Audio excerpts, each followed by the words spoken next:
everybody. Happy Saturday of quarantine.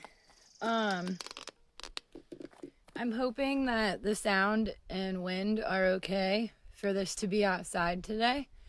So if at any point in time you can't hear me very well, or you just hear wind, comment and let me know. If you're painting along, comment and let me know as well, so I know who's here. I know my brother and his girlfriend Shay are joining from Colorado, so that's super exciting. It's like we're hanging out from afar.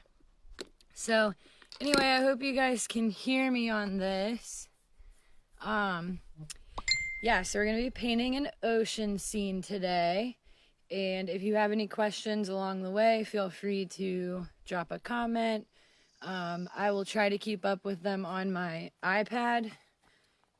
We're videoing from my phone, which I'm unable to use because of this weird little bracket thing that it's in. So yeah, I'll have my iPad hooked up too, where I'll try to reply to some of your guys' questions as we go. So hopefully you guys can hear me. I know we've got a few people joining. And yeah, we're gonna get started. I always prime my canvases orange before I start. The reason for that is orange is the opposite of all of these cool tones, which are in a lot of my landscapes because I paint near water and near mountains often. So if you're starting off with me today, go ahead and thin out an orange or a red paint and prime your canvas really light orange. You don't want to use too thick of paint. You want to water it down. It's really just to prime the canvas and tone it so it's not that super stark white that blinds your eyes when you paint. Hey, Laura. Sweet. So, okay, I'm going to talk a little bit about color theory, and you guys have plenty of time to prime your canvas orange or red or anything in this region of the color wheel. So, we had a few people chime in last week who have already heard my spiel about colors and which colors I use, but really it takes several times to really ingrain it into your brain, and I know some of us are going to be watching for the first time, so I'm going to go ahead and go over color theory again, just the basics. So I normally buy like any color I see that looks fun to play with, but what I've learned is by using a limited palette, you're going to learn a lot more about color theory. So I would like you guys to start out with, you definitely want to have a white. Anytime that you add white to a color, that's called tinting, and it definitely is going to make your colors more pastel and more dulled out. So be careful when you use white. You only really want to use it at certain times, and you don't want it to always be in your brush or your water and then contaminating all your colors. If you are working with like a random kit of paint, go ahead and look at it, because you're going to have like at least, 10, 15 colors, and you're not really going to need all of them for what I'm teaching you guys today. So I'll tell you the colors I'm using, and you can try to see what you have that's close to it. So our primaries are yellow, red, and blue. I shift those primaries slightly to get more earthy colors, and I'll talk more about that as we go. But if you are limited with the paints that you have today, go ahead and use whatever is closest to primary yellow. And when I say that, I mean this neutral yellow. I'll show you a few things where we can actually see the difference. So these are 3 different yellow paints. We've got cadmium yellow pale, cadmium yellow medium, and cadmium yellow deep hue. And you can see the slight variation in them, but one is going to be, you can obviously tell that these are more of a lemon yellow, where this is a warm, almost orangey yellow. So if you only have one yellow to work with, if you have several yellows, grab one that's more limey and one that's more toward orange. So you want to be able to see a slight difference. One more lemony and one more like, I don't know, like sunshine, warm, light type of yellow. One that's more toward the orange. Okay? So we've got white, we've got one or two yellows. For your red, I personally don't use just basic red. I do the same thing here. So instead of just a red, I use two different reds. One more toward orange and one more toward violet. So there's a lot of things you could use. You guys are probably working with more basic colors, but I'll tell you what I'm using is cadmium orange hue as my more orangey red, and permanent magenta as my more purpley red, kind of like a magenta or a crimson. So instead of just regular basic red, see if you can find two different ones. One toward orange, one toward purple. Okay? And then same thing with the blues. There's tons of blues out there. The two that I'm going to use today are going to be cobalt blue, which is kind of neat, comes in this bag from Arteza. Cobalt blue, which is more toward purple, and then ultramarine blue, which is a really good primary blue, but you know, could go more toward marine type colors, more in the green blue area. Okay, and like I said, I have tons and tons of colors. I have way more than just this, but I challenge you to find two blues, two reds that are different, and two yellows. And then you'll need your white. And I hardly ever use black, but if you feel like you want it, have that on hand. Okay, and then when it comes to brushes, use whatever you've got, but I'll show you the differences here. We've got a flat brush. Can you guys see that? Yeah, flat brush. This is called a round. See that? This one right here is called an angle. It's like a flat brush, but it's got an angle to it. Where's my favorite? Here we go. This one's a little bit messed up. Here we go. This is a filbert, so it's got a rounded, there we go. It's got a rounded tip to it, and it can get really skinny on the side. And then later we'll need detail brushes, just something small. Basically, I like to suggest that you at least have big, medium, and small. Okay?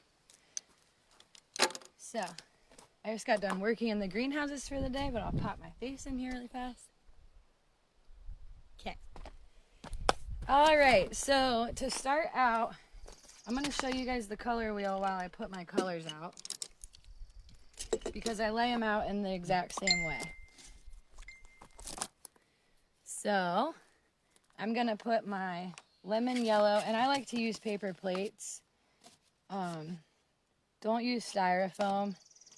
You can get a little washable palette from an art store. For me, I am a little too messy to be cleaning that up all the time. So I'm just going to lay it out in the same way that I'm laying, that the color wheel is laid out. And if you guys are wondering what you could do right now while we get all this prepped, go ahead and tint your background orange. Just take an orange or a red, water it down, and then just do this toning of your canvas. I always tone my stuff orange first, and I'll explain why later. Okay. I know my little brother is joining from Colorado, so I just got to check in with him and make sure he's got what he needs.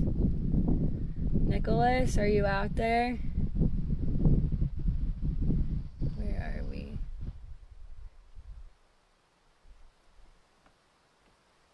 Okay.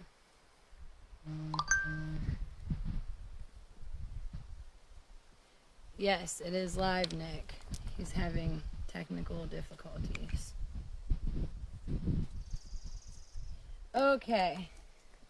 So I'm just laying out my colors here in a color wheel.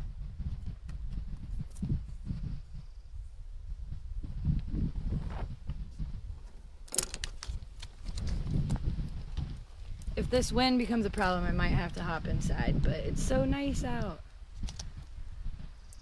I really like how this paint comes in a bag. That's kind of neat. And I'm using Winsor Newton's. This is a student grade paint that I actually really like. It's more juicy than others. I also, if you're going for a more budget paint, these Liquitex Basics from Michaels are really good too. And if you are interested in buying paints, I can help you pick out what colors and like what works in your price range. With art materials, you kind of get what you pay for. So if you're using really cheap stuff, you know, your painting's gonna reflect that you're using that cheaper paint. So I have done a lot of research on quality for the budget situation. So hit me up if you have questions on that for placing an order with Michaels or whatever. I'm using a reusable cup, which is really nice to do. And let's see. Shoot, my brother is having troubles. I need to get him on here. Shay. I don't know how to get them. Okay. Alright, so this is how I've laid my colors out. Again, I've got 2 yellows, one more toward lemon, one more toward like a warm sunshine. I've got 2 reds, one toward orange and one toward purple, and I've got 2 blues, one toward purple and one toward a more marine color. The reason that I tone my canvas orange is that now I'm not staring at a stark white canvas that's going to blind me. I've got something in this middle range so I can compare dark and light things to as I go, which is super helpful. So I'm going to try to put this somewhere you guys can see. I'll just bring it back out. Okay, and today we're going to do a ocean landscape from Shelter Cove, California, which is near where I currently live. I'm going to show you a demo piece I did for a class last year. It's not necessarily my favorite, but you'll at least see the layout. So it's going to be something like this today. And we're going to start with a horizon line, which is how you always want to start every landscape. Okay, so the first point that I want to make to you is composition. So when you are doing a landscape, you want to think about that horizon line, and especially when you're doing something relating to the ocean or just in general. So I'm going to take a color and just kind of sketch this thing out. And I really like doing this part with an orange or a red. Okay? And it also really helps to hold your paintbrush at the end and use your whole arm to paint. So you're not in here like this, doing teeny little stuff. You want to have a long, use your whole shoulder to make the brush stroke. Another thing, when you do a landscape, you don't want your horizontal line to be dead in the middle because then it breaks up the canvas into 2 halves. You really want to push that horizon line either up or down.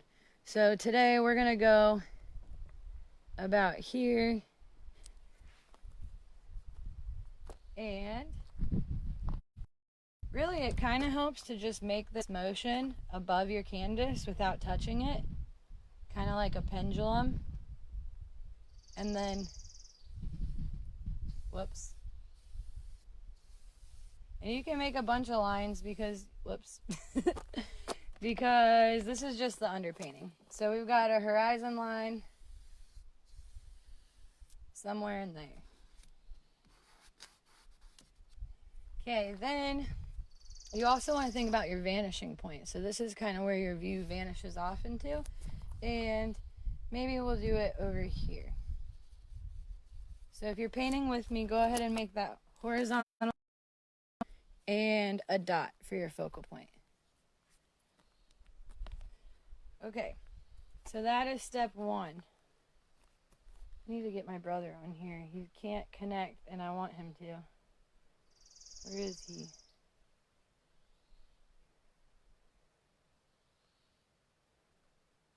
Brother.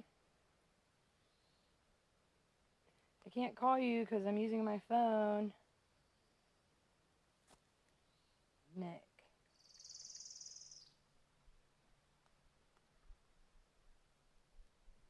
Nicholas.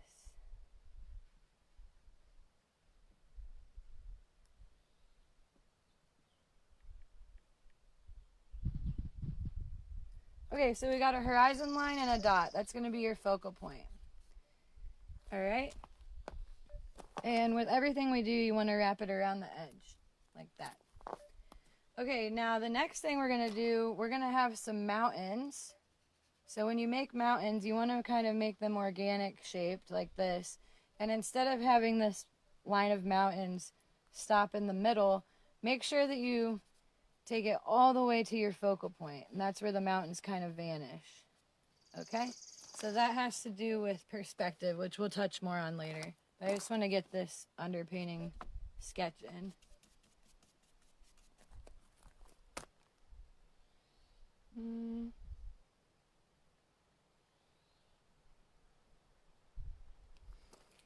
Okay, we're going to do the same thing behind these mountains. So even smaller, make sure it's an organic shape.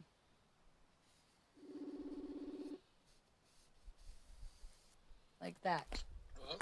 Hey, I need you to do me a favor really fast. Can you come here?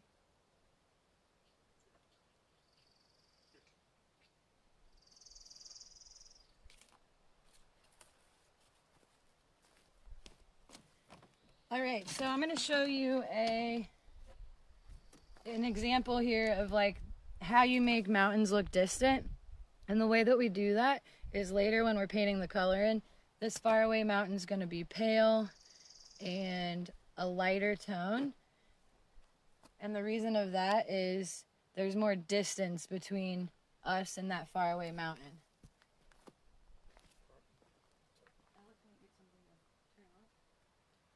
I don't know, I can't read it because my phone's being used, and also my brother wants to connect.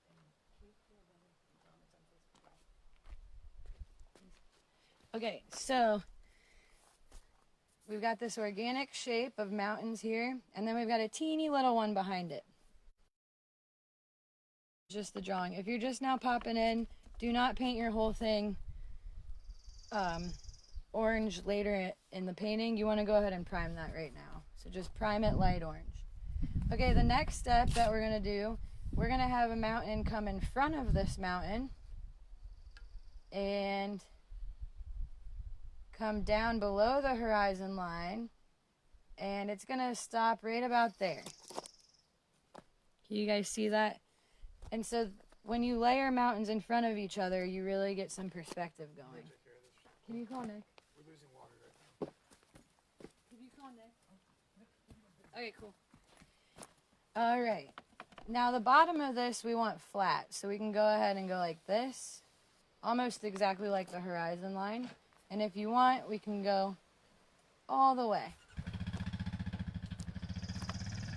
Okay, and then over here, lined up with that, we're gonna have a little rock detail. So we can make this little shape like that.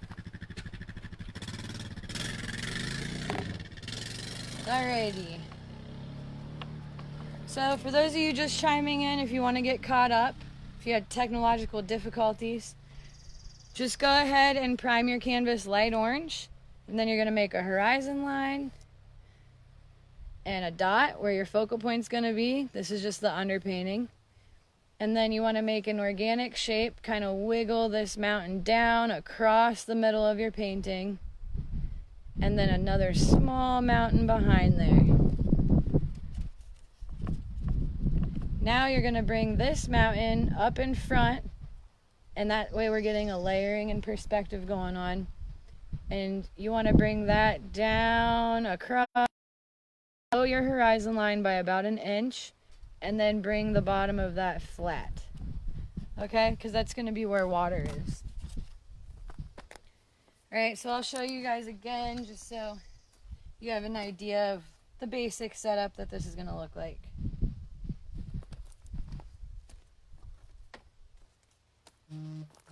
Alright.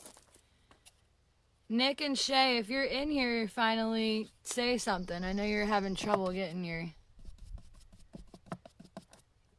your computer going. Okay, then we've got a small little rock shape here with a flat bottom. And then, remember how we held the brush really loosely at the bottom and we drew with our whole arm to make this horizon line? Do the same thing here to make this coastline. But before you go, something to think about. When you are looking, okay, so we don't want it to be a perfect circle like this, because that means we're like in the air looking down at a cove. What we want is to think about how we're looking across. And when you do that, a circle now becomes one of these shapes. So when you do this, this is really important for this painting.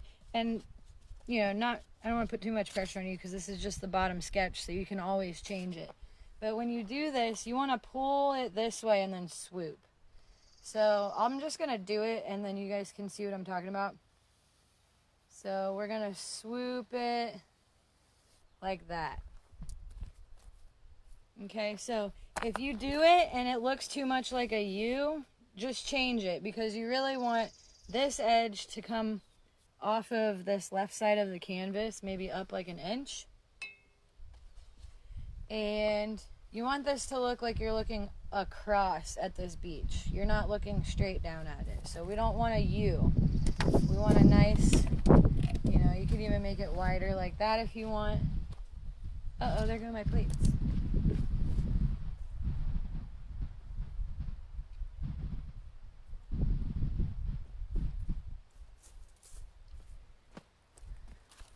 Okay. It is getting so nice out. Alright, so here's what I've used so far. I've just really used a little orange and a little bit of the red. Now, while we're at this stage, we could go ahead and do a value study. So I know that the lightest part of the painting is going to be the sky. And I know that the darkest part is probably going to be here in the beach area. Because this beach in particular is actually called Little Black Sands Beach, and the beach itself is all black pebbles, which is really cool. And whenever I paint, I make sure to let this orange stay popping through somewhere. So I don't want to cover up all of the orange as I go, but I just want to get this value study in so you guys can see that we've got light areas, medium areas, and dark areas. Now we talked about the furthest away mountain's going to be lighter, so maybe this one ends up being darker.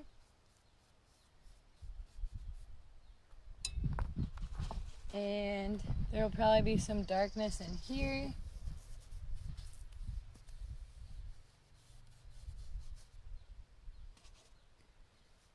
And I'm all about making interesting shapes.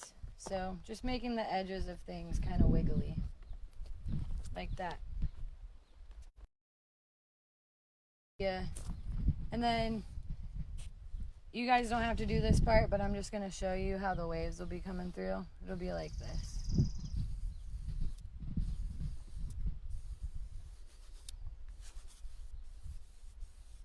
Something like that. So that's our underpainting sketch. That's going to give us a map as we go. And that way we don't have to think about where the placement of everything is. Alright, so I'm going to let that dry a bit while I mix up my next color. So this is called composition, like how you compose the painting. So we started out with just a plain white rectangle, and now we're trying to create this illusion of depth for this landscape. So that's composition. Perspective, we talked about a little bit, and I have notes on this too. If you want them, I can give you my Google Drive folder of art notes. But basically, one trick for creating the illusion of depth is this overlapping. So we know this mountain is in front of this one. And another trick is things closer to the horizon line are going to be further away, and things further down on the picture plane are going to be closer. So that's a few tricks on perspective. And what else? Size. So these mountains get smaller because they're further away. All these masses of land are like relatively the same size. Same with like grasses. We're going to have grasses and rocks here in the foreground. And the same grass and rocks wouldn't really read with as much detail in the background. So that's a little bit on perspective. What's the other one? Value. Value changes are what we were just painting in. This area is going to be darker. The sky is going to be lightest. And by having light and dark play off of each other, that's when you get an interesting picture. So if everything was just this middle tone, it would be very pastel-y and washed out with no contrast. Okay, and then the other thing's color theory, which we're going to touch on as we go. So as you're painting this, just make sure you're using your paint pretty thick. Make sure you're rinsing your brushes, cleaning your water out. If you're painting outside like me, you might want a spray bottle or like a wet paper towel to keep your paints from drying up. These are acrylics. And here's the colors that I went with. A lemon yellow, a warm yellow, an orange, a magenta, a more purpley blue, and a more marine colored blue. Okay, so if you guys have questions as we go, just comment. I'll try to keep up with them. I'm not like super good at this live thing yet, but we'll get there. All right, so we're letting everything dry. And while we let things dry, I'm going to mix up a sky color. It's also really good to work background to middle ground and then foreground.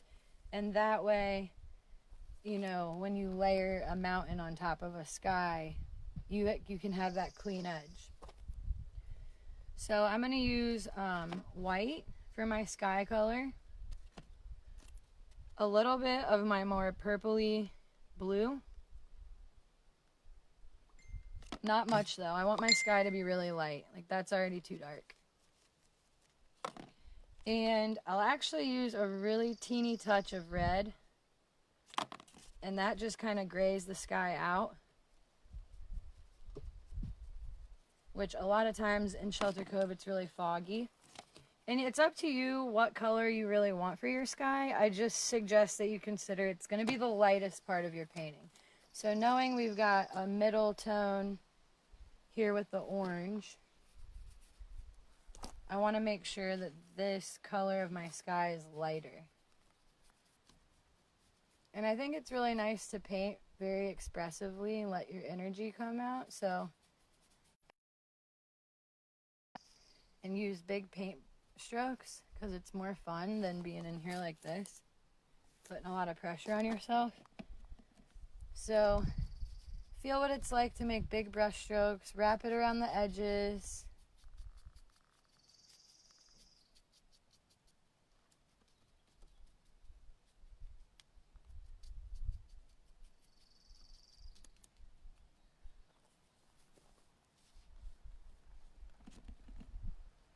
Bring it down along the edges of your mountains. And I would make the sky pretty well covered with paint now. Really go back, especially for these little short classes. So with acrylics, you don't want to use too much water, just enough to move the paint. And if you got a little bit of this orange popping through, I kind of like that, so it's up to you.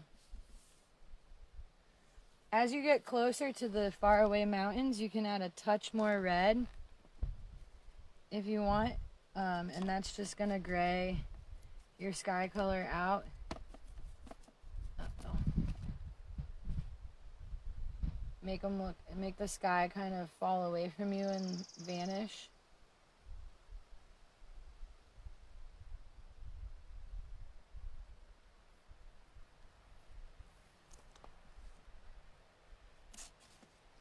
And sometimes I make, well, actually all the time, I make the edges of my painting darker.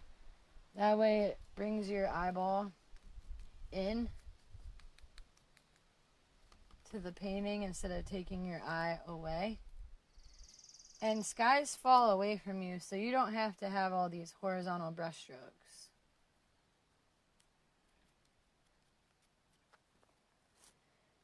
Okay, now that I've got this color mixed up, I'm going to go ahead and lay a little bit of it into the other areas of the painting. And what that does is it marries the whole substrate, the whole rectangle together later. So there's going to be a little walkway here, so I'm just going to put a little bit of the sky color in there. And there's going to be some waves later. So I'm just going to go ahead and I'm not covering the entire ocean thing right now. I'm just using up my leftover paint from the sky and getting some of these strokes in. And then you always want to wrap it around the edge. I might even put a little bit here under my horizon line. Something like that.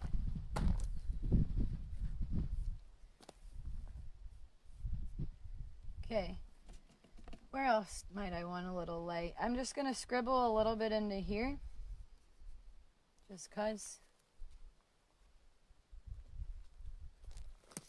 You can think about your walkway. It's going to be wider here and get teenier as it gets far away from you.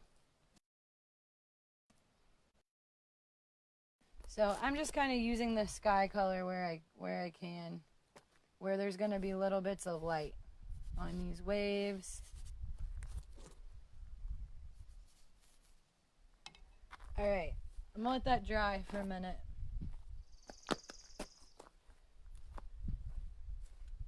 It's so nice out today.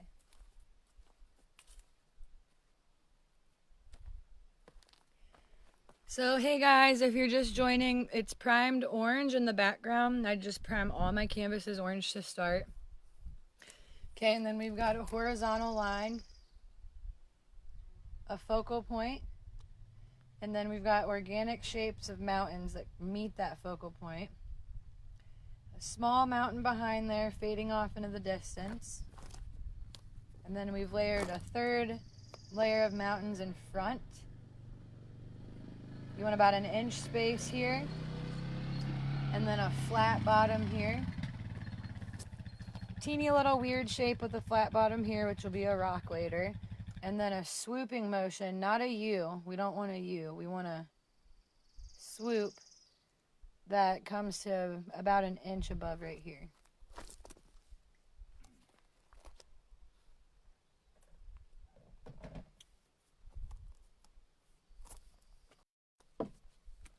All right, if you guys have questions about where we are, go ahead and throw them at me because I'm going to let this dry. How did you do the wave sketch part? Laura, I barely did it, and I did it with just some extra paint I had. You basically want to start out flat back here because they're further away, so they all look horizontal back here. And then kind of go with the shape of your coastline here, but just kind of like wiggle it as you do that. Like that. Really, like, all of these super early parts of the painting are where you can really be expressive without too much pressure, because this is all, a lot of it's going to be painted on top of. Any other questions?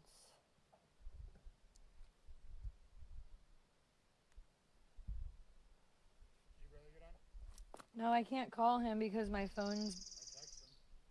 Did you tell him it's on Facebook? Yeah. He called me right before it started and said he and Shay were going to join. But he doesn't really use Facebook, so I don't know. Okay, so I'm just letting things dry right now, but we've got people popping in and out. So again, I just primed the whole canvas orange to start, light orange. I did just a few steps so far. A horizontal line, a focal point. I'm going up about an inch, inch and a half from my horizontal line and starting an organic shape for a mountain that comes down and vanishes into the focal point dot we made. So line, dot, organic mountain shape. Teeny little mountain shape behind that just fades off the page. Okay, now considering that I want this to end about an inch below this horizon line, this mountain comes up in front of this one, and organically I get a shape that comes down. I'm then going to make this flat all the way across. Then I can make a flat bottomed rock that comes off. And then I'm making a swoop that's going to end about here, an inch above on the left side of the canvas. So you want to swoop more like a bass clef than a U. You know, a U would look weird. So to really get that perspective look, you want to have a flat bottom, and then here you can start coming down and swoop. And the example I gave there is, this isn't a circle. We're looking across.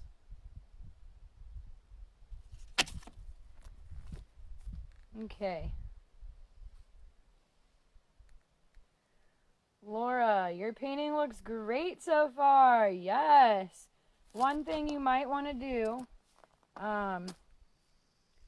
just in this area, instead of having this come down here, have it a little more flat to start out. And then have it swoop. But other than that, it looks super, super good. Super, super good. I love it. Yeah, your swoop, other than that, looks amazing. So I would just pull this a little bit more flat as you paint and then swoop it down. And your mountain shapes could be a little bit more organic, but we're going to paint those later. So just what you have right now looks great. I really like the sky color. Is that from your skin tone paint? That's great. I love it. All right. So I'm in the sun. Mine's drying pretty quickly. Hey, Bobby.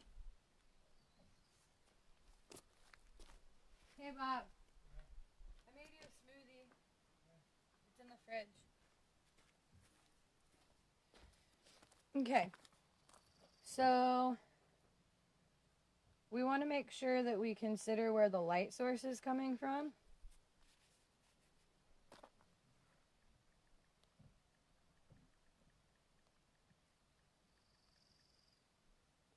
Using phone to record.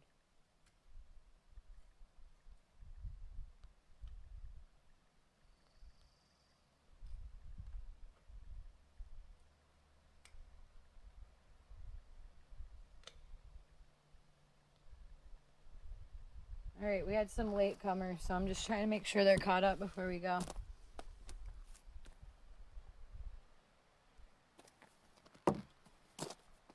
Yeah, Shalise, you guys have a lot of different types of paint, which is great. So you just want to make a little color wheel using 2 yellows,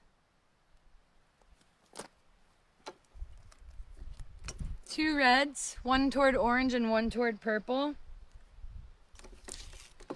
and 2 blues, 1 toward purple and 1 toward a more marine color.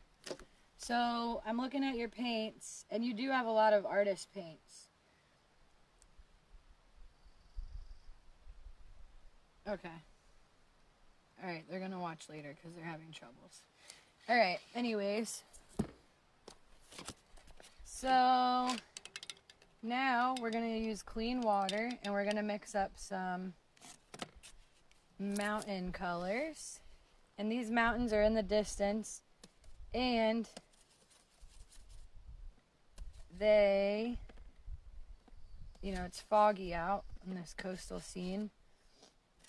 So we want to add some white, some cobalt blue, and some magenta. So I'm making a purple, kind of a bluish purple.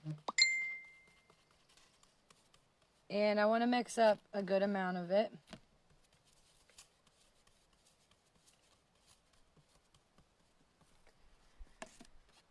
And then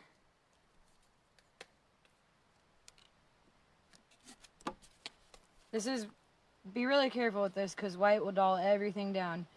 Make that purple into 2 piles and add white to one of them.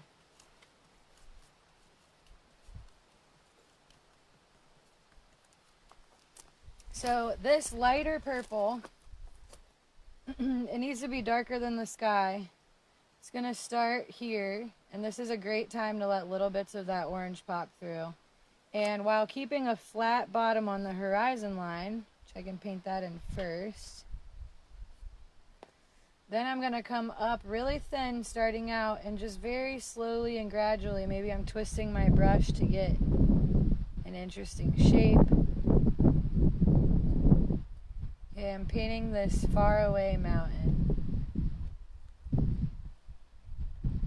You can go ahead and paint over top of this mountain a little bit.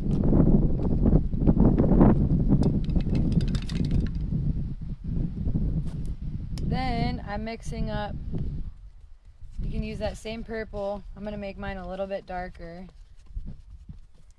Whoops. Whoops.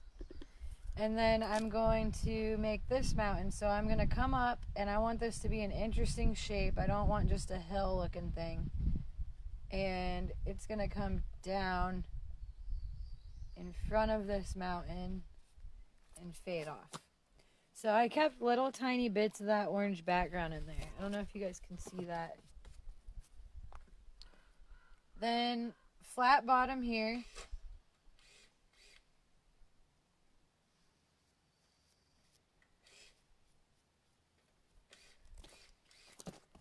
And I'm just gonna maybe let a little bit of orange pop through in a few spots here.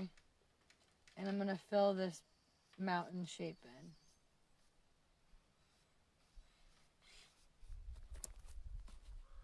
So now we've got a separation of the mountains.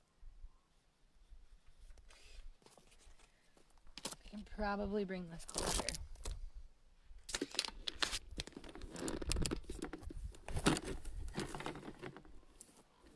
Can you guys see that? So we've got a separation of the mountains with a light and a dark.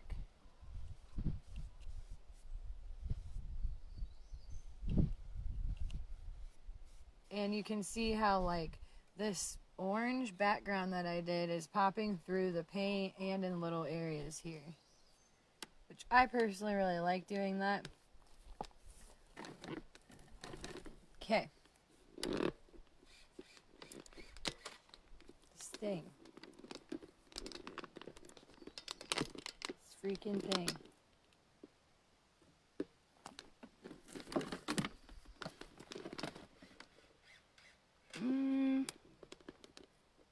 There we go.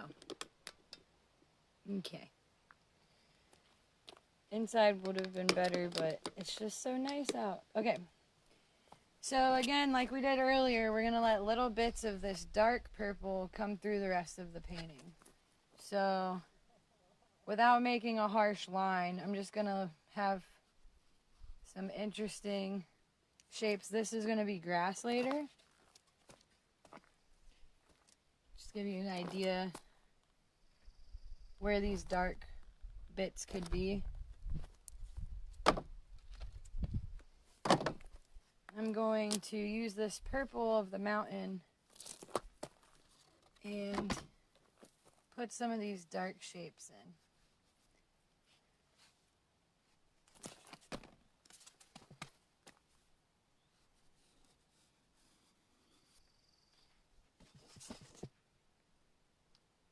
might have some dark back here along this edge. So just think interesting little bits of shadow.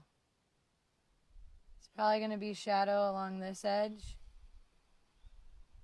which you'll want that to be nice and flat. There's going to be shadows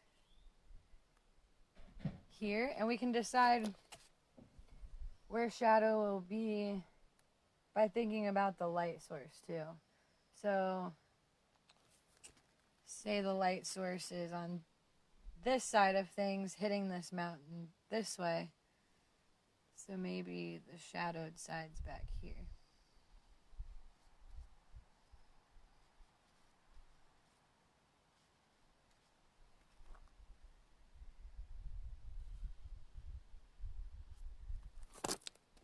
I'm also separating this shape so it becomes two.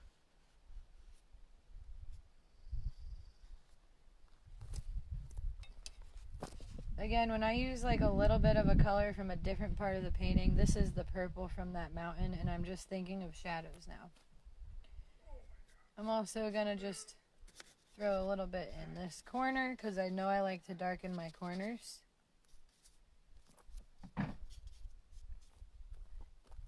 And you always want to wrap things around the edge.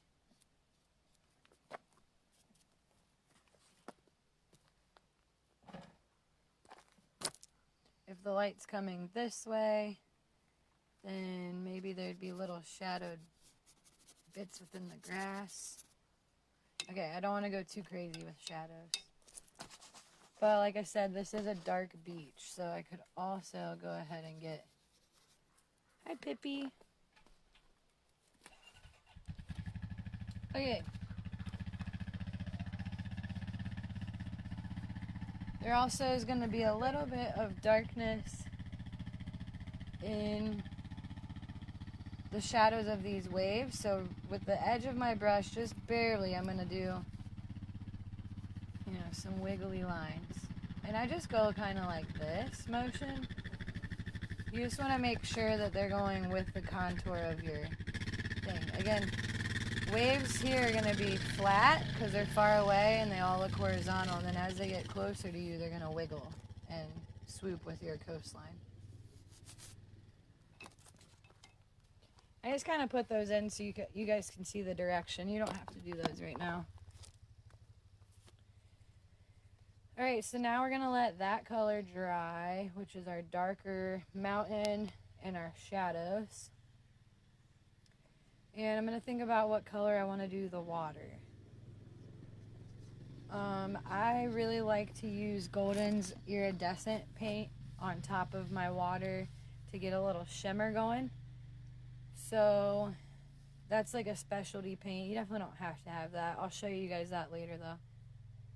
And you can think about if you want a turquoise, a light blue, if you want something more green. But one thing to consider is the sky is the lightest part of your painting, and your water is going to be reflecting that light.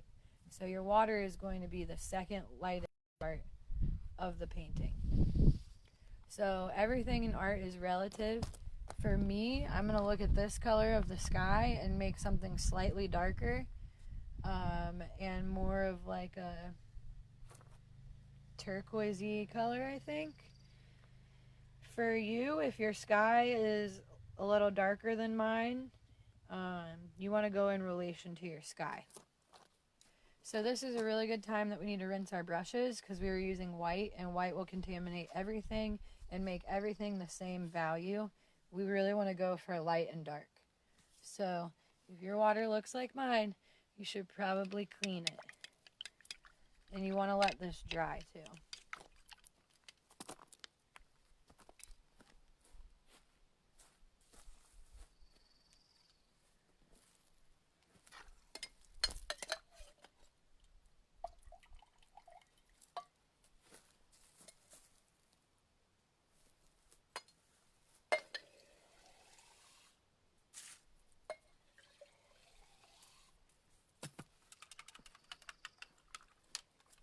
So I'm just cleaning my brushes.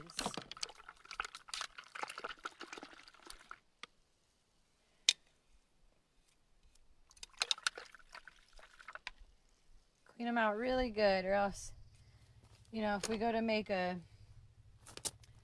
really nice clean color and we've got yellow in our brush, then you're gonna have green or orange.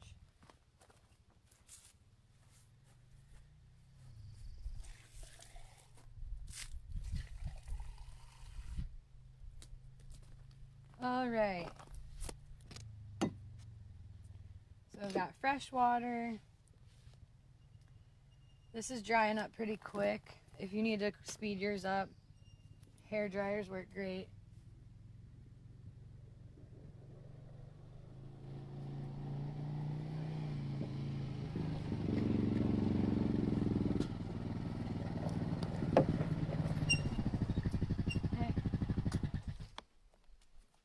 Okay, if you guys are painting with me and also taking some time to let things dry, you can message me. If you are painting with thicker paint application at the beginning, you are going to probably need to grab a blow dryer.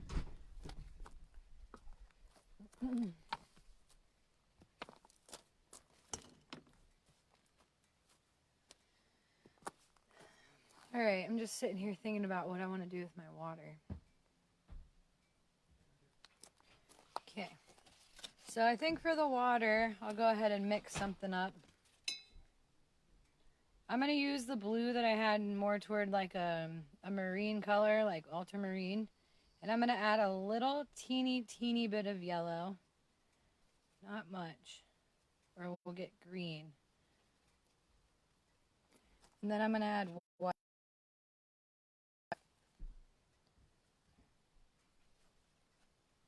The smoothie? Your smoothie's in the fridge. Mm-hmm. Now I don't want to add too much yellow or I'll get like a green. So I'm going for, I don't know what color this is. I'm just going to go for it. Again, it's relative, so you just want it to be a little darker than your sky. I have like a tealish green. I'm going to go over this water several times. So just trying to get the value mainly figured out right now. The water further away seems to have kind of like a darker band of color back there. And then obviously the little wave crests are going to have different colors on them too. So I'm not going to cover up all this stuff I've already done.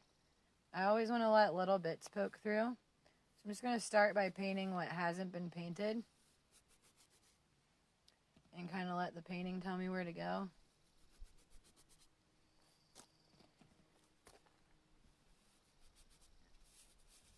Remember, this isn't a U, this is a flat and then a swoop.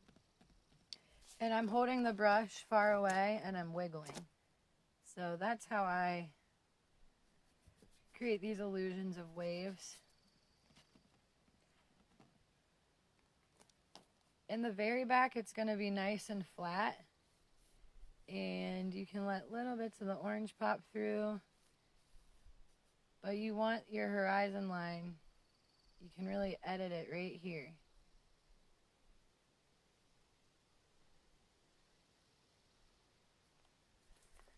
And it's all just going to be flat back here because this is really far away.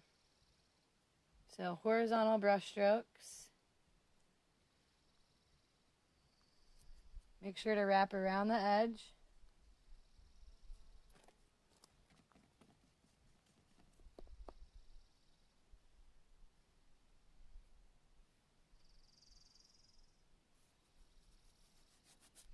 And this is just like a wiggle that I'm doing here.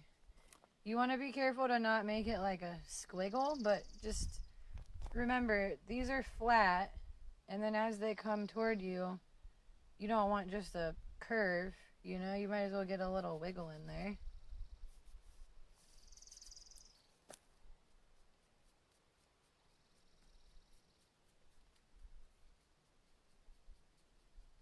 I'm painting the edges. Letting little bits of this orange pop, but you always want to make sure that you keep in mind anything directly in the middle that draws the eye is going to pull the viewer directly to the center, when really the idea is to move the eye through this rectangle So for me, this section right here that has a lot of orange left, I know I'm going to cover it anyway, but just that shape is making my eye go straight there. So just kind of back away from the painting and look at it every now and then so you can resolve it. And you also want to make sure that your brush strokes continue off this page. You don't want them to abruptly stop because it's the ocean and it definitely keeps going. So something like this, nice and flat back there. Now I'm going to add a little bit of my ultramarine blue, and I'm just going to go for it here in the background with that big brush stroke using my whole shoulder. And I'm going to go ahead and get like a band of dark back here.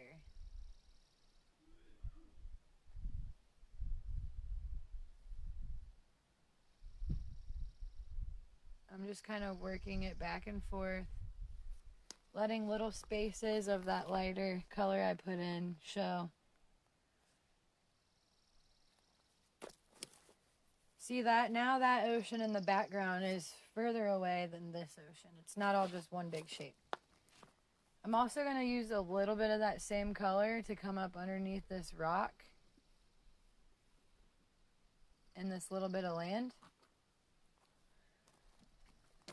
And like I said, it's about contrast. So instead of all the water being like a medium tone, by having these little contrast areas of dark, it really makes everything pop. I don't want to outline the ocean with the coast. Kind of just want to let some of this blue also be the dark beach of Little Black Sands Beach here in Northern California. It's all black pebbles. So the beach is going to be dark. And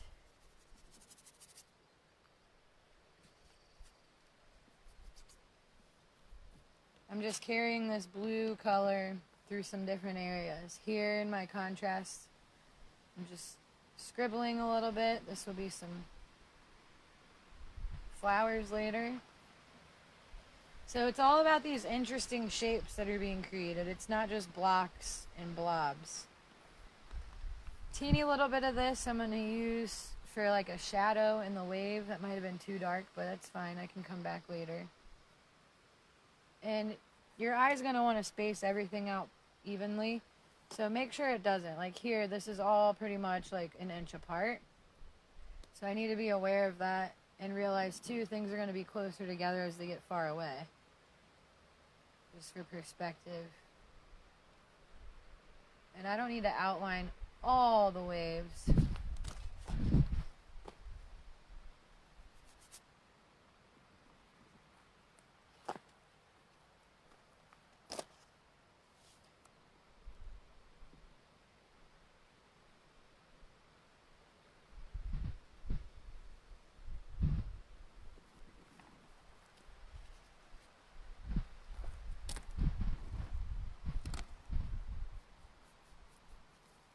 So now my ocean is definitely darker than my sky, and I've even got a way to come in now later and put some little light highlights in there. Okay, while I've got this color, this teal, this is also a good time to use that blue, but now just grab a bunch of yellow with it and get this lime green. So this lime green was just created with the blue I just made. You know, you want to make it a different pile. You want to make it a nice light green. But now I have a green that's harmonious with everything else. So knowing my light is coming in from this way, I'm going to end up having little bits of green. I'm going to wait though, let whoever's painting with me catch up. And I'm going to let this dry for a second.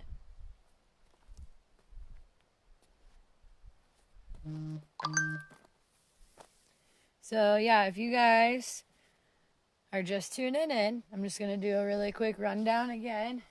We got people coming in and out, so just to give you a preview if you ever want to join.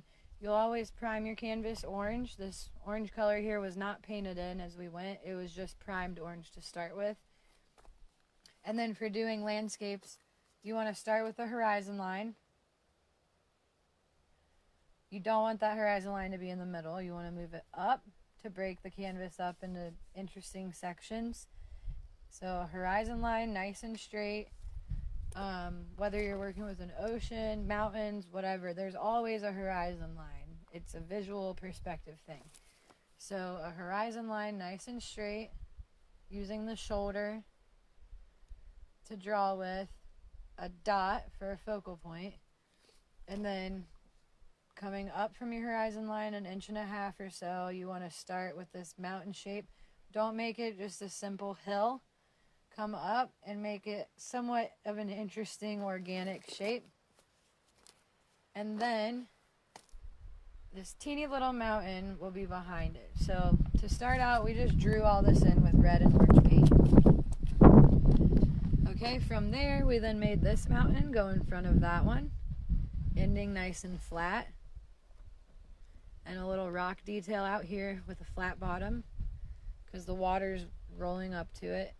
And then this shape is more of like a base clef type shape. It's definitely not a U. And by that, we're getting a perspective of looking across this cove.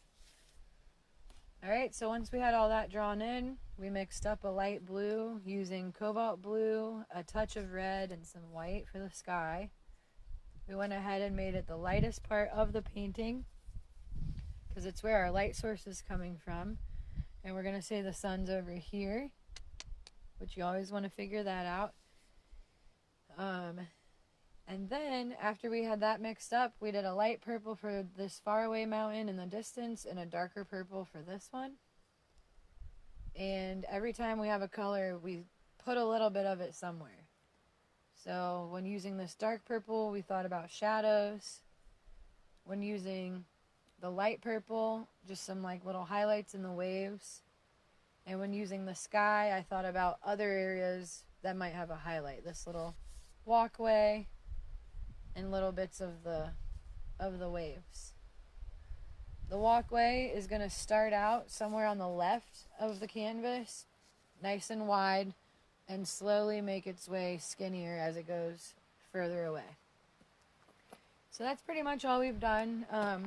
And now we just laid in kind of like a really pale teal with blue, a tiny bit of yellow, and some white. You want your ocean to be slightly darker than your sky, but not too much. This will be the next lightest part. Okay, so that's drying. The next thing we're going to do is we're going to use some greens.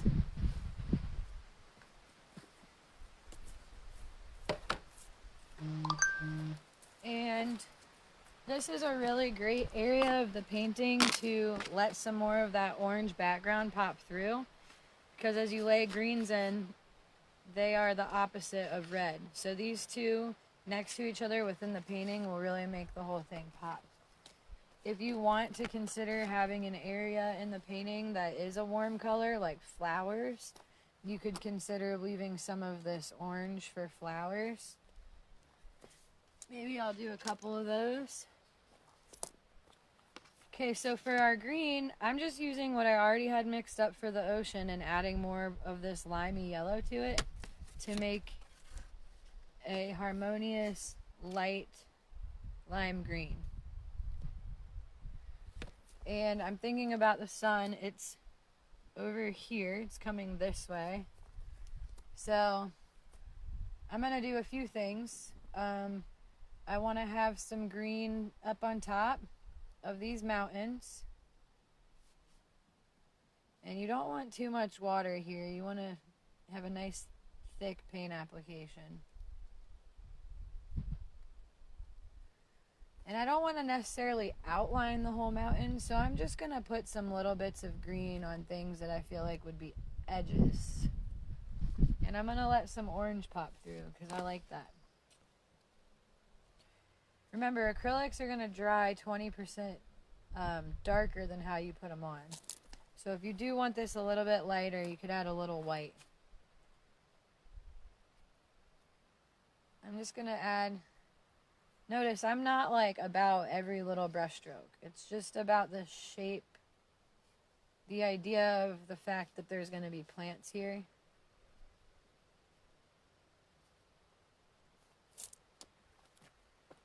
And you're probably noticing how this green and red. No. Uh-huh. Who asked? I think they said they're just going to do it after. Okay, thanks. Okay, so I'm putting these like bright lime greens in. And I'm just going to do a teeny bit. Maybe a little on this rock, like some moss is hanging out over there.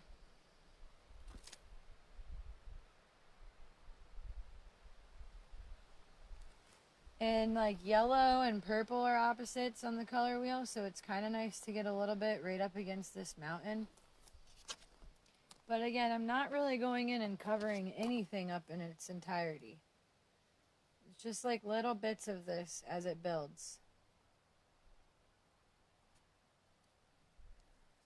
Now, I want to make a harmonious green that's a little darker. So I'm going to use that same pile I had and add a little bit of blue, of a dark ultramarine blue. Now we've gone from a really warm, bright lime green to we have a cool, darker green. You can use a smaller brush here if you want. I'm going to go ahead and stay with this medium filbert. And I'm just kind of like thinking about what needs paint still.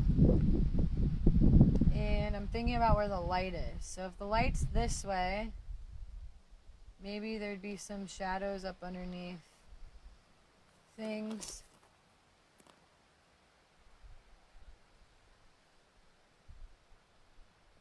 Maybe this mountain behind here, we're not going to have as much detail. So I can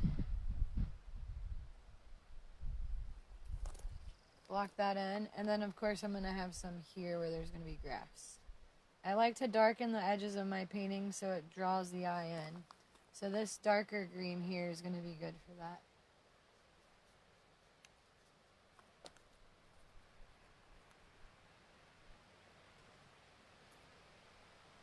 I'm just going to twist my brush in here. Honestly, when you like just kind of go for it and like do things weird, like twist your brush and like do that kind of stuff, that's when the magic happens. And you just got to be aware of weird brush strokes. Like that U is kind of funky, so I'm going to break that up. Instead of this hard line where this dark is, I'm going to add a little bit of grass on top of it.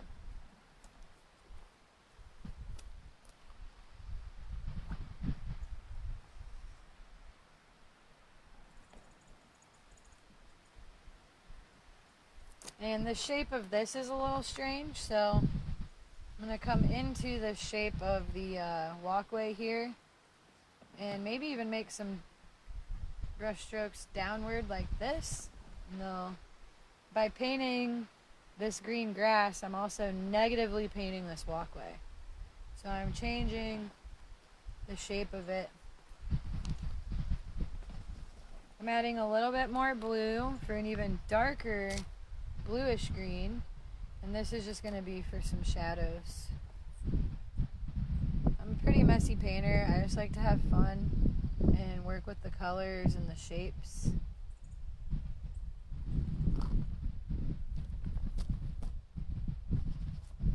And while I've got this mixed up, I'm going to come back here and lay more into these mountains.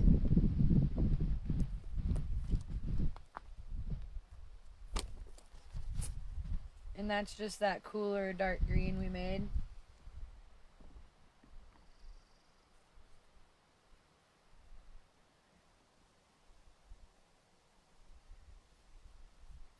And I might even put a little bit of it in here for more wave shadows. So now we're getting like a two-tone shadow.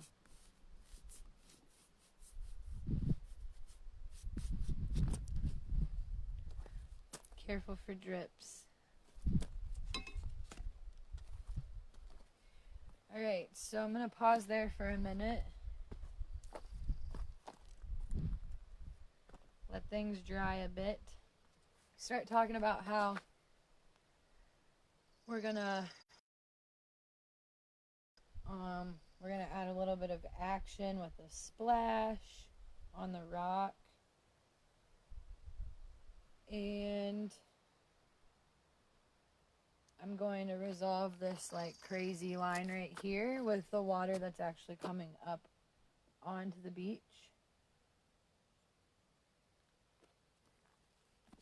So go ahead and let things dry. We just used a lot of green, a lot of yellow, so you really want to make sure you have a clean space moving forward. Clean water, clean brushes, fresh brushes. All right, so we're gonna now have a little rinse and dry moment for a few minutes.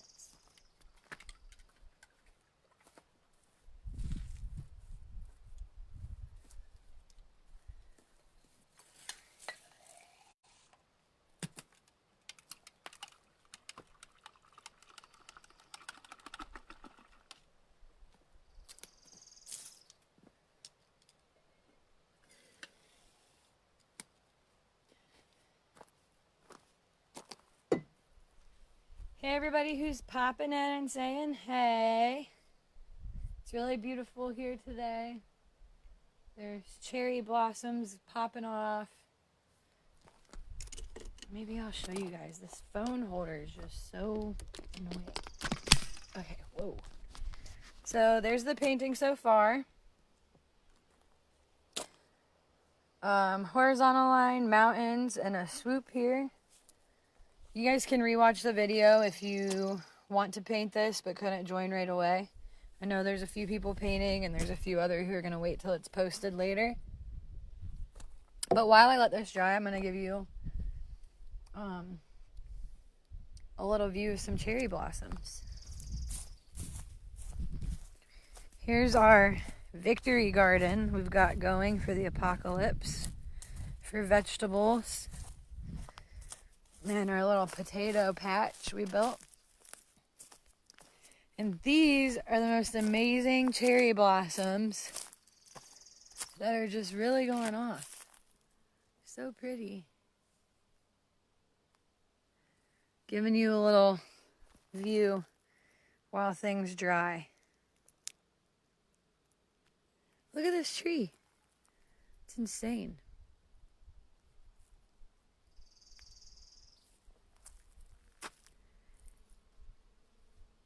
There's so many bees right here.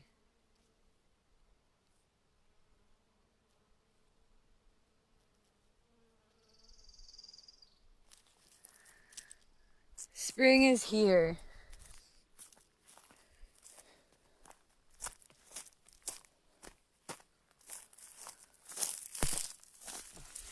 Here's some veggie starts. Little baby lettuce. Oh my God, the peas.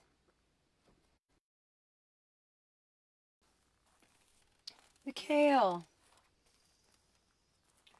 It's all happening.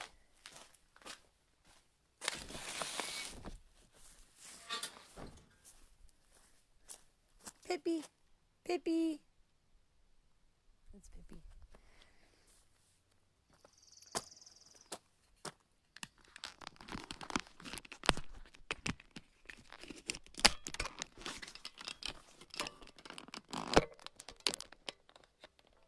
Okay.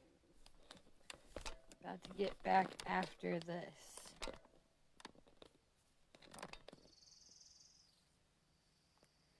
All righty then. Okay. So, what do I want to do? I think that I'm going to go back into the water now. I think that we need a little bit more light on the water, so I'm going to use white.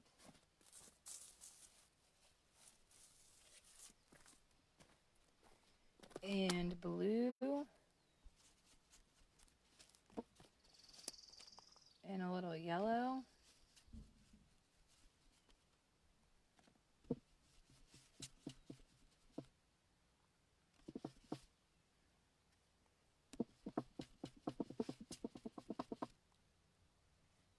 be a little darker than my sky.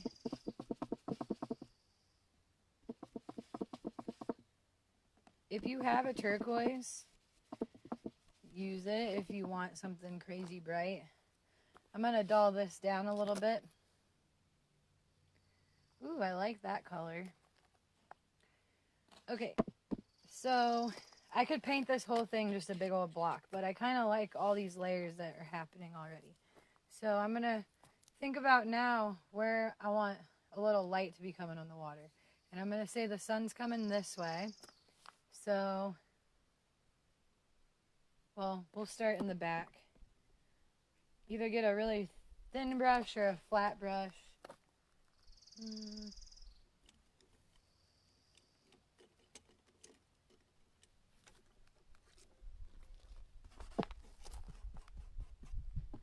And I'm just going to make little bits horizontally.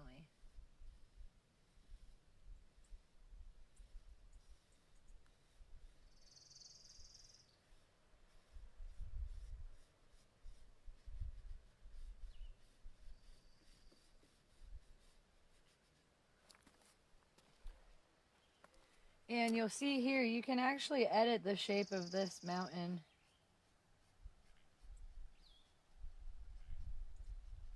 by painting this water area here.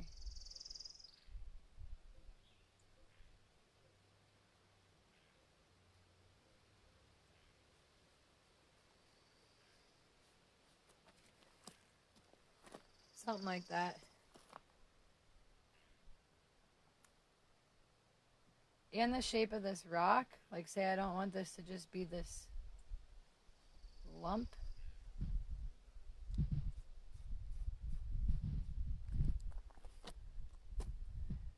Make sure you're wrapping this around the side so it's ready to hang. And now I'm taking this smaller flat brush with this blue, this light blue I made with white and blue and a teeny bit of yellow. And I just want to make sure that the bottom of this is flat.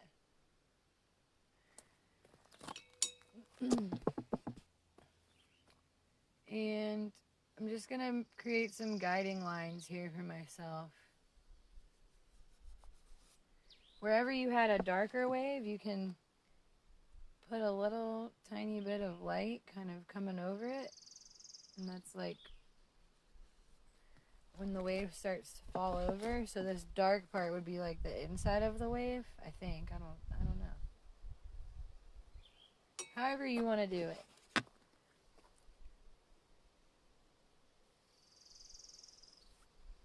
Make sure you go far enough across here that it's nice and horizontal. You don't want to start swooping down too early.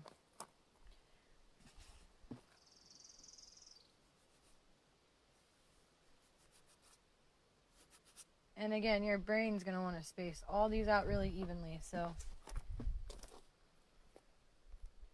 I also really like letting the painting tell me where to go by seeing these little bits of orange that still need covered. I do like letting bits of it pop through, but just tiny bits, not all this.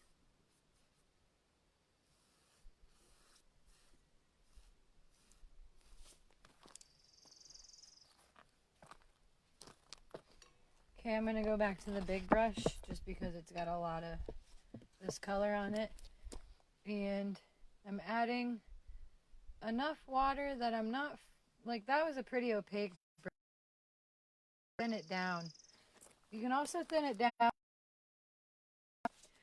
Stuff, it's called Gloss Medium and Varnish. This thins your paint down without breaking down the integrity of the pigment itself, so you can thin that out and make it a transparent color. The reason I'm talking about this is a lot of these like layering things we've got going on already, I don't really want to cover those. So thin it down, but not where it's runny.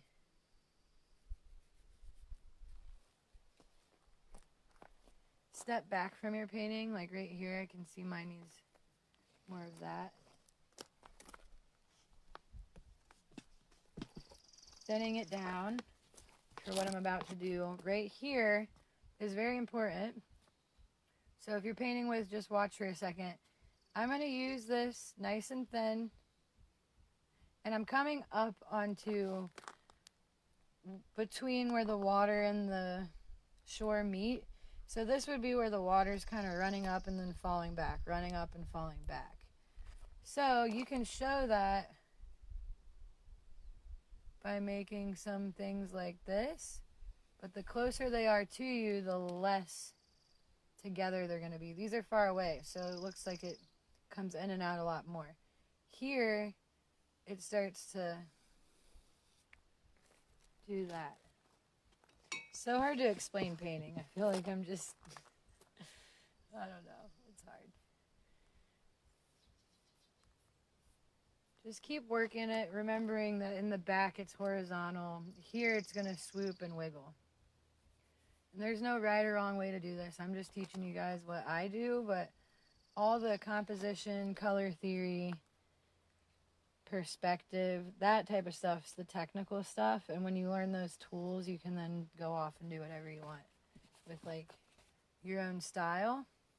My style is very expressive and fun to paint and like messy. I'm not a realism person. I'm kind of trying to depict places in time, and it's really nice when the energy of that place comes through, which happens especially when painting on location. This particular spot is Little Black Sands Beach in Shelter Cove, which is one of my favorite spots in Shelter Cove, which is right here where we live. So I'm breaking up these shadows with a little bit of this color without totally covering it. I'm seeing where there's still a lot of paint coming through, and I'm getting rid of a lot of it, not all of it. And if I thin the paint down enough, it comes through the paint too. Why do I want little bits of orange popping through? Well, it's because orange is the opposite of all these blues and greens I'm using. So it really makes the painting vibrate for the eye. Wrapping the paint around the edge. Keeping, when the water comes up on a rock, it's going to be flat underneath. So I'm just resolving those sort of things. And then down here, this is another opportunity for negative painting. By painting this edge, you're editing this edge. And this is kind of just where water is going to rush up onto the shore. So you want it to be nice and soft, no harsh lines. You can also look at the edge of your painting. If it's got a lot of orange on the edge, we don't really want that there. We kind of want to cover most of that up just so your eye doesn't get taken to the edge of the painting because of the orange. And I'm going to use this color a little in this walkway to kind of shadow the walkway so it has more dimension. And I might even use this, say there's like a rock here. You don't have to do this, but this is the point of a painting where you really start to embellish it with little bits. So I'm just using this color and maybe going to put teeny little marks in here. Not a ton. Just to break those shapes up. Something else we can do that's a lot of fun, while you've got that blue on your brush still, just add thick white paint. Make a pile of really light white. And I've got a small brush here. I'm not going to come in and try to make this perfect. I'm just going to come in here and kind of scribble. Lightly touch the brush. Now I've got some action, some wave action in there. And if you really like what that did, you can also take this white and add little cusps. And remember, you don't want them to all be the same size, same shape. Just little hints of where the oxygen and the air are meeting. More ways to make interesting layering's happening here.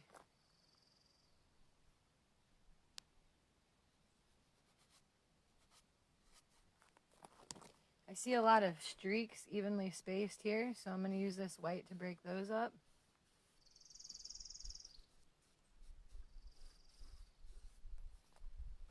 I'm noticing this really dark shape here, so maybe I don't want that. I'm going to break that up.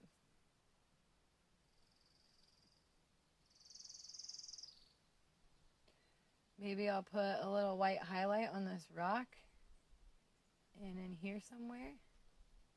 Again, just twisting my brush, making interesting shapes, letting what I've already painted stay true. I just want to break some shapes up here. If you really need to edit something, white is also great for that. You can come in and totally change an area if you want. Like this, I'm going to make this rock be separate of that hill by giving it a flat bottom that comes down,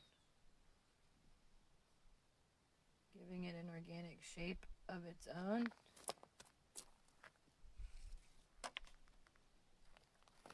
And then really here toward the very end, one of my painting mentors really likes to make the brush dance as she goes.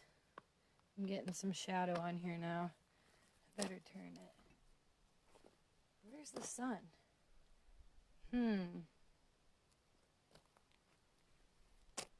Okay, I'm going to move this down toward the end.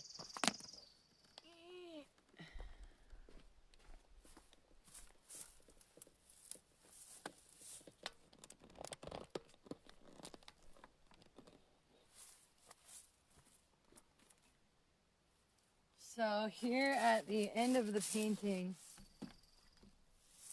is when we really get to use a smaller brush, more vivid colors if you want.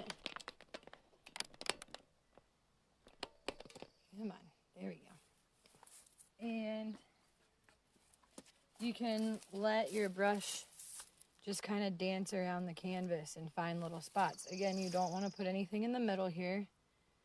So I'm going to mix up a light green again. And I want my eye to come through here and kind of come out that way. So maybe I'll make some light green marks, just teeny little bits. Kind of grasp the edge of this mountain and let your eye be taken down. Maybe just a little highlight on that rock.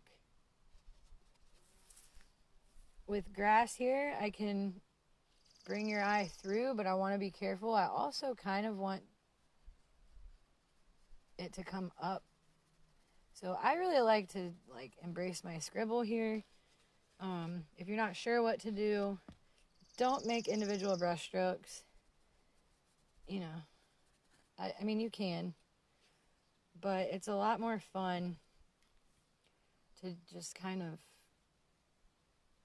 I don't know, it's like a mindful scribble. And then I don't want to bring my eye here to the corner of the painting, but I can utilize that dark to put a little bit of bright in it. I don't want any harsh edges in there.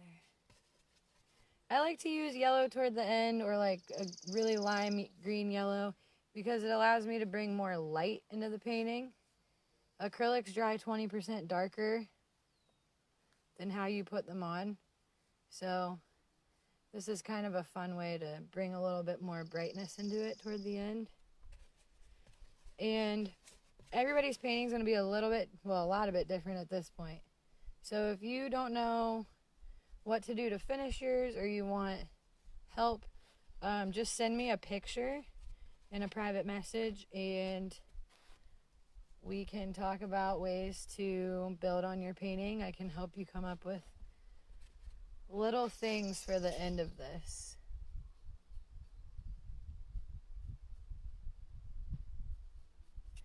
If you've got a blue, you can make a two-tone mountain back here.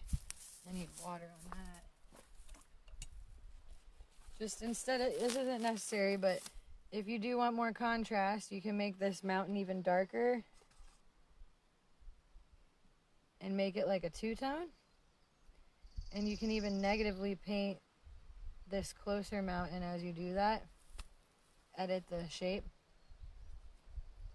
And maybe you don't cover up all of the purple, but it's just a way to give it a two-tone. I don't know, I just feel like layers, when you don't cover everything up, create so much more depth. Look at your edges. You can always darken the edges more.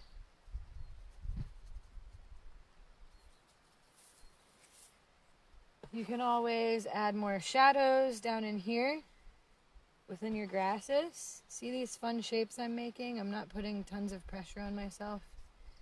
A lot of it's like, I'm just like dabbing it. So these are little things you can do toward the end. I know I went a little bit faster today, but it's really windy and I'm losing light. So yeah, if I were to continue this painting, what I would do, this is kind of where I get with people in a painting class when it's just a 2-hour session. What I personally do for my paintings, after this point, I would then cover the entire, like once this dries, I'll cover the entire thing in this gloss medium and varnish. It makes it shiny, it seals it within itself. But for me, it also creates a new layer. So by sealing the whole thing with a nice layer of gloss, then I'll come back into the painting. Maybe now I'll take a detail brush and I'll start, really getting in there. There is times that you can overwork it, so it's really, good to stop yourself and be able to step away. Maybe cover your paints up with a plastic wrap. It is also really good, though, to finish a painting in one session because it's, very rare for me because of my layering, but it's good to do because when you're in one mindset and mixing up colors, it's more cohesive when you do it in one setting. If you come back to it over time, a different day, you're in a different mood, you might accidentally grab a different color. Now your colors aren't harmonious. Also, then you end up like me and have a million paintings that are unfinished. So, if I were you, and you're interested in adding more layers to this, let it fully dry. Go drink some water or do whatever you need to do. Come back and just keep thinking about highlights and shadows. You can take a dry brush, which is literally just a brush that doesn't have any water on it, add paint to it, and do like a dry brush technique for some of these waves where I get a thick paint buildup. And it's just in little areas. Have a few that go off the page.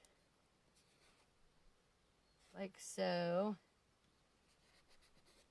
Maybe think about your shape here. Make sure that all your waves are kind of rolling in a way that creates this illusion for you.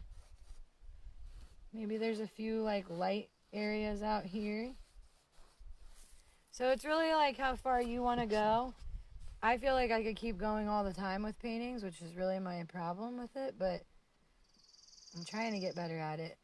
It feels more finished the more contrast you have. So if you want a really dark area and then really light areas, that's going to help make it feel finished.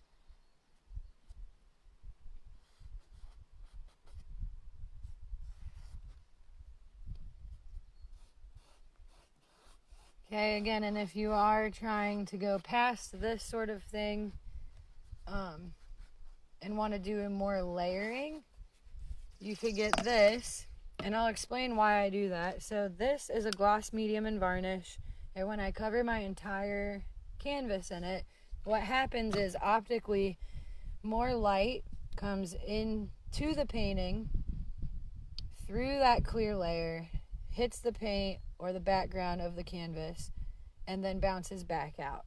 It's a weird optical thing, and also it's me being crazy and wanting like more texture, more movement, more layering. But that's just something that I started doing along the way. So if you do want to experiment with that, I also got some clear Envirotex resin that I'm going to be experimenting with for pouring clear resin over the whole thing to seal it in, and then painting on top of that so the layer is like literally separated.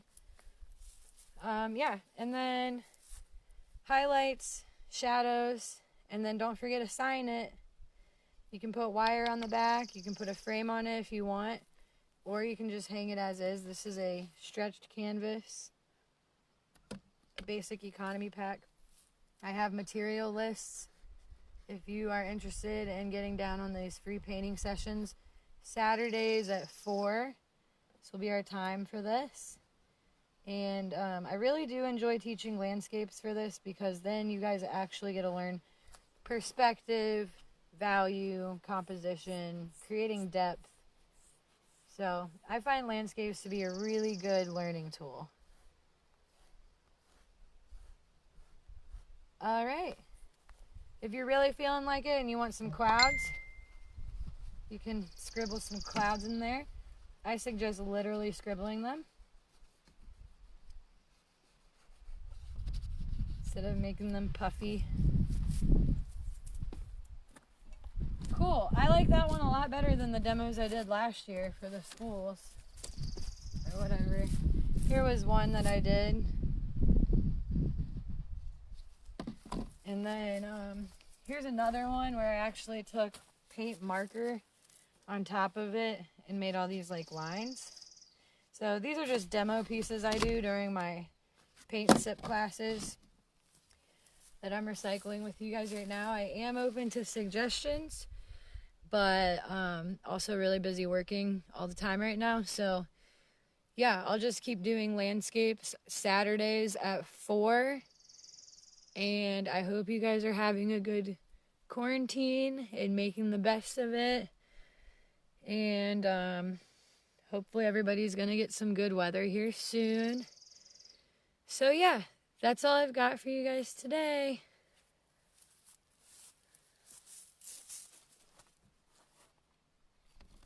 Bye. Thanks for joining.